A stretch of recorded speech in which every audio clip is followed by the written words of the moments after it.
안녕하세요. 박지영 변호사입니다. 오늘은 핫 이슈 속의 법률 쟁점 시간인데요. 김동성 씨와 배드파더스에 대해서 좀 알아보겠습니다.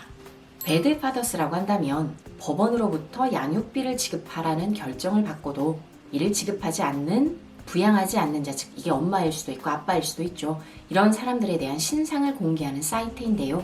미지급자의 90%가 아빠이기 때문에 배드파더스라고 이름이 붙여졌습니다. 수익 창출이 전혀 없고 자원봉사자들로 일을 해나가고 있는 곳입니다.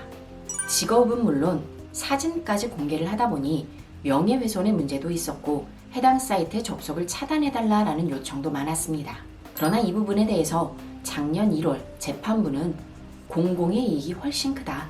수익 창출도 전혀 하지 않고 현재의 양육비 제도가 미비하기 때문에 이런 부분들을 보완하는 공익성이 크기 때문에 무죄다라고 말을 한 적이 있습니다. 해당 재판이 나오기 3개월 전 방송통신심의위원회에서도 공공의 목적이 훨씬 크기 때문에 해당 사이트의 접속을 차단하지 않겠다라고 했습니다.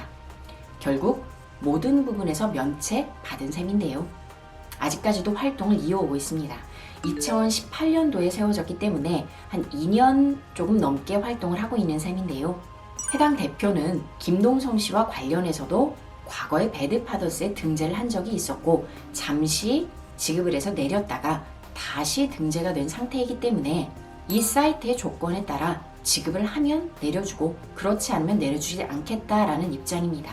김동성 씨는 배드파더스에서 이름을 내려달라 등등의 요청을 하고 있는데요. 쉽지는 않을 것 같습니다. 김동성 씨가 그런 부분들에 대해서 글을 올렸는데 2018년도 12월에 협의 이혼을 하면서 매달 300만 원씩 양육비를 지급하라라고 결정을 받았다고 말했습니다. 그 이후에 자신이 아끼는 친형의 심장수술 그리고 코로나 등으로 상황이 악화되었다.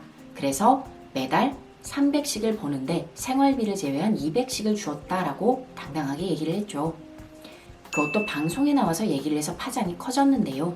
본인의 사정이 악화될 수는 있습니다.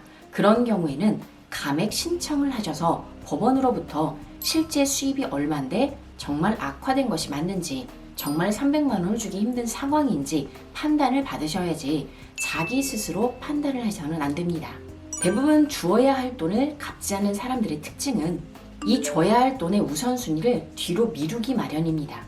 친형 때문에 혹은 생활비 때문에 혹은 기타 다른 이유들로. 따라서 이 부분을 법원의 개입에 의해서 판단을 받을 필요가 있습니다. 본인의 주장대로라면 양육비 조정 신청을 한 적도 있었지만 아이들이 눈에 밟혀 취하했다라고도 했습니다.